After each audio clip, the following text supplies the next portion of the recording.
In this session, we explore the architecture of human agency, what it really means to possess freedom of will.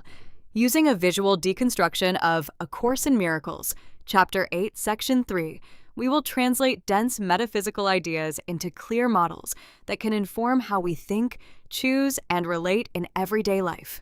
We begin with the changeless baseline of reality. God's will is defined as complete peace and joy. If this is the constant, then any state short of peace signals a misalignment in our perception, not a change in reality.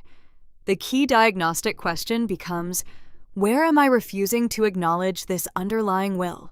Will functions as the mechanism of decision. From the input node, your will, you direct your experience. Choosing separation roots you toward pain and delusion. Choosing to join aligns you with joy and truth. The model teaches that our inner stance, not external events, determines the quality of our experience. Here we see the immutable law of equality. My will cannot overpower yours, because both derive from the same source and share equal strength. If domination were possible, creation itself would be unequal. This principle frames collaboration and respect not as ethics alone, but as structural requirements of reality. This slide maps the anatomy of error. God's laws quietly govern everything. We cannot step outside them, only resist them. That resistance shows up as loneliness and helplessness. By disobeying the laws of unity, we effectively deny ourselves access to the very resources and support we most urgently need.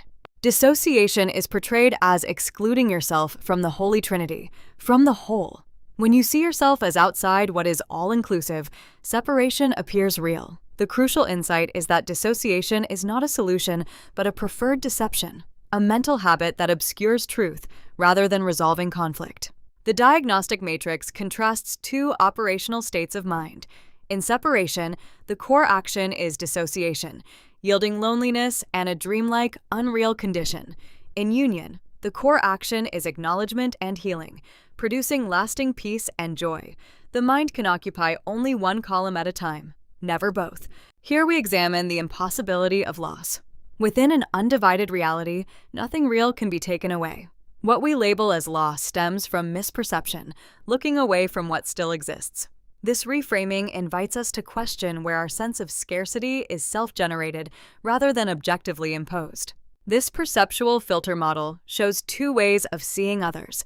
When we view a person merely as a physical entity, we diminish both their value and our own.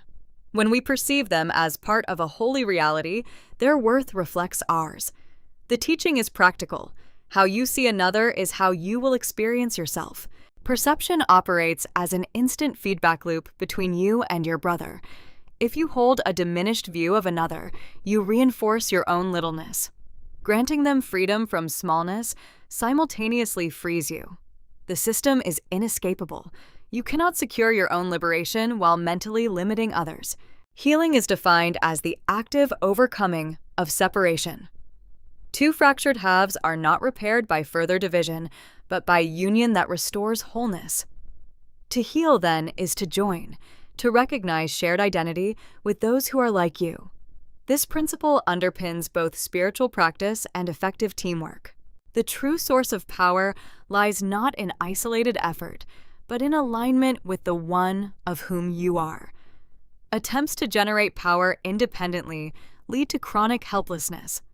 By acknowledging your source, you reconnect with authentic capability, power that is stable because it does not depend on the separate self. This synthesis diagram presents the undivided will as a triangle. God's will, your will, and your brother's will are not truly separate. Recognizing God is simultaneously recognizing yourself and others. As you learn there is no real division between your will and your brother's, conflict gives way to shared purpose. We close with the ultimate promise of the sonship. The gifts of power and glory have never been withdrawn. They are merely unclaimed when we turn away. Our task is to let no one, including ourselves, remain hidden or diminished. By accepting our shared identity, we restore what has always been ours in truth.